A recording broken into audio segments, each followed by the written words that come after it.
في أجواء رمضانية وجو كله سعادة وبهجة.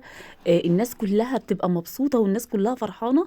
كشانات معروضة في كل حتة، زينة معروضة في كل حتة، وعروض منزلاها المحلات الكبيرة وحتى الصغيرة، وشوارع مليانة زينة، وجو يخلي القلوب فرحانة. ربنا يفرحنا جميعا ويهلوا علينا بخير وسلامة وفرح، ويهلوا على كل الناس بالخير والسعادة يا رب.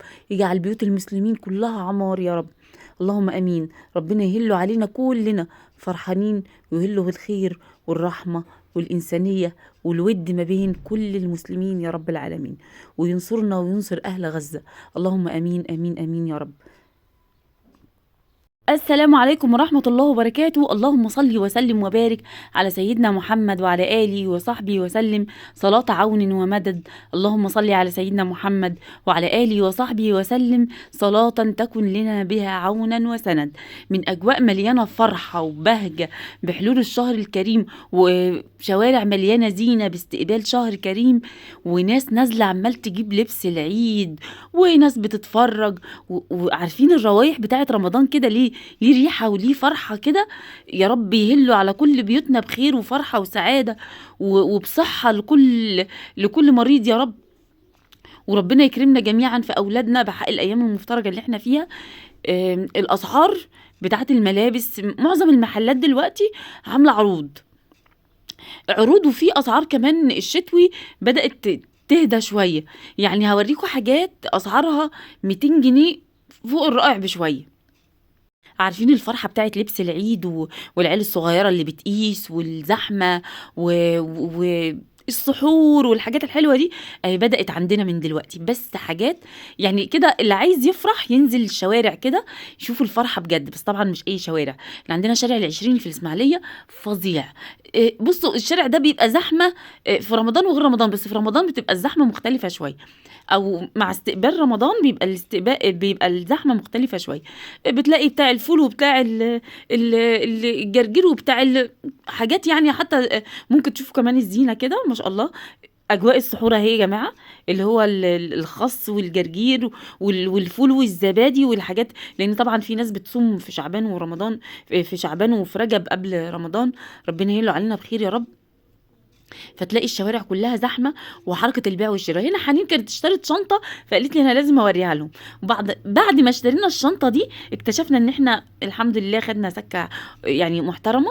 الشنطه دي شاريينها ب 170، مشينا خطوتين شويه لقدام لقيناها ب 140، والحمد لله. اسراء اصرت بقى نشرب عصير، فقلنا لها ما يضرش اهو يوم خروج.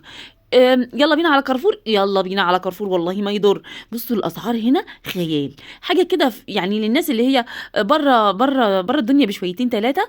الناس اللي هي بصوا الكوشنات بتاعت رمضان، الناس اللي هي ايه بقى، الناس اللي ما عندهاش مصاريف دروس ولا كتب ولا إيه. بس الكوشنات دي فظيعه، انا كانت عجباني بس انا ما جبتش منها بصراحه.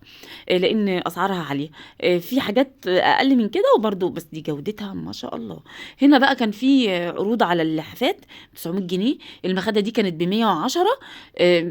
يعني انا شفت احسن منها ب200، ما فرقتش كتير. الاجهزه الكهربائيه بقى، انا كان نفسي في هاند بلندر، بس طبعا انا مش هقول لكم ان انا جبته، انا ما جبتوش الحمد لله. رحت اتفرجت على الاسعار، لان احنا دلوقتي جوه المدارس فما ينفعش ان احنا نجيب حاجه دلوقتي لما نخلص الدروس والحاجات الحبشتكنات اللي انتوا عارفينها دي. الهاند بلندر نفسي فيه قوي. شفت اسعاره مش غالية على فكرة يعني. عادي، احنا بعد المدارس ممكن نجيب، هو ب1200 او ب1300. اتفرجت كمان على البوتاجازات اللي هي الشعلات اللي زي دي كده، دي عملية قوي. بس انا ما خدتش بالي من طريقة تشغيلها، بتشتغل ازاي. هل ليها اللي هي الصغيرة، العبوة الصغيرة ديت، ولا بتشتغل كهرباء ولا ايه؟ ما خدتش بالي لان انا مش تركيزي فيها بصراحة. كان تركيزي في الهاند بلندر زي ما قلت لكم. كارفور عامل عروض بقى على حاجات كتير قوي، حاجات كتير قوي. يعني الطقم الحراري التلاتة ده بصوا سعره، بس طبعا ده يعني ما شاء الله حاجات جميلة. بصوا الجمال، بصوا الجمال. منزل حاجات لرمضان فظيعة فظيعة. البولة ديت انا بقى قلت نجيب واحدة منها. فضلنا نسأل على السعر، نسأل على السعر، والحمد لله كان السعر مكتوب تحت. شايفين كلمة عرض دي؟ كان السعر مكتوب تحت. كانت تقريبا البولة كانت عاملة 50 جنيه على ما افتكر. بس هي الواناتها رهيبة، جميلة كلها جميلة. مش عارفة أنا كنت جبت السعر ولا ما جبتش السعر، بس احنا اكتشفنا السعر بعد ما حاولنا كذا مرة بالتليفون ان احنا نجيب سعرها على التليفون، على التطبيق اللي هو بتاع كارفور. اكتشفت السعر تحت بقى. مش عارفة انا كنت صورته ولا ما صورتوش، بس كان سعر كان 50 جنيه. والمصفى برضو نفس الكلام كده. حلوة مش